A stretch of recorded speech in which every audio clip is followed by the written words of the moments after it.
Hoy vamos a hablar sobre las barreras en los procesos de ventas.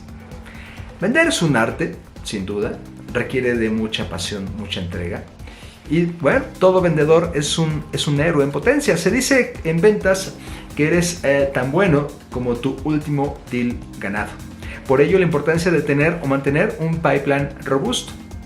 Pero, ¿cómo podemos hacerlo? Bueno, primero necesitamos identificar cuáles son las barreras que afectan todo funnel comercial. Y usualmente las barreras son estas. No hay necesidad, no hay presupuesto, no hay prisa, no hay deseo, no hay confianza. Usualmente, si te dedicas al sector de business to business, puedes identificar que estas 5 barreras siempre son una constante.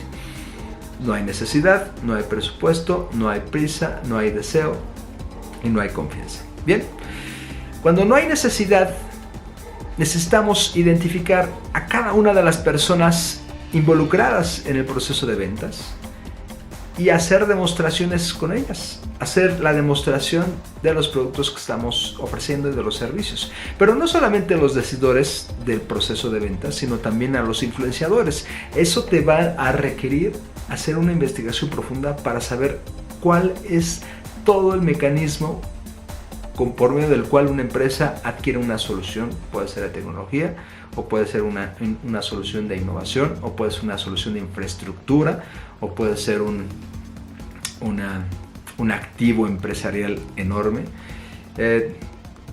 No es fácil, requiere su tiempo, pero el objetivo es conquistar a cada una de esas personas que entiendan cuál es la oferta comercial que estamos ofreciendo.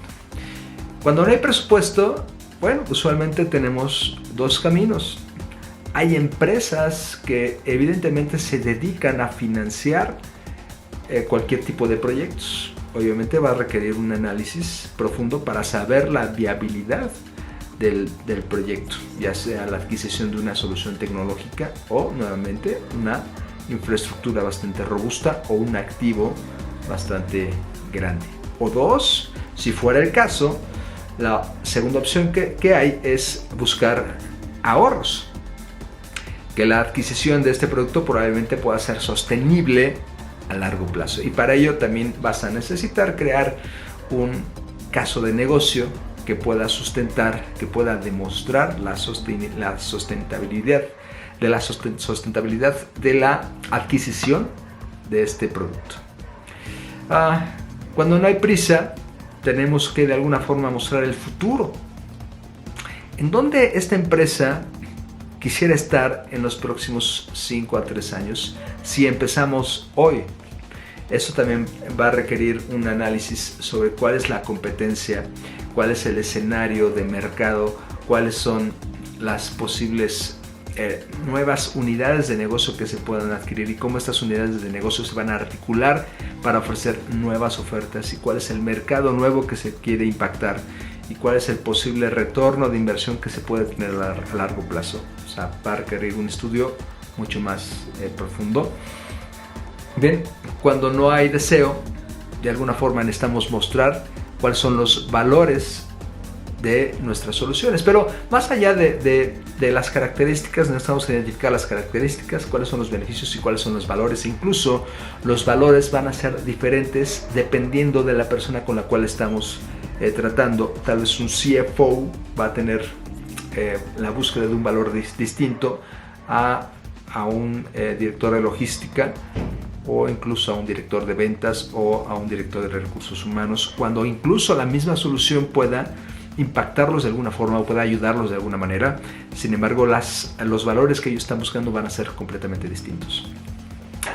Cuando no hay confianza, necesitamos conocer cuáles son las barreras, cuáles son los miedos, cuáles son las preocupaciones en la adquisición de este tipo de soluciones, y de alguna forma necesitamos demostrar cómo nuestra oferta comercial puede ayudar a eliminar esos miedos, esas barreras y esas preocupaciones. Bien, sabemos que el proceso de ventas es complejo, realmente no es sencillo, pero si de alguna forma identificamos estos elementos, descubrirás que probablemente va a ser un poquito más sencillo. Bien, si llegaste hasta aquí, you are the best. Nos vemos en el próximo video.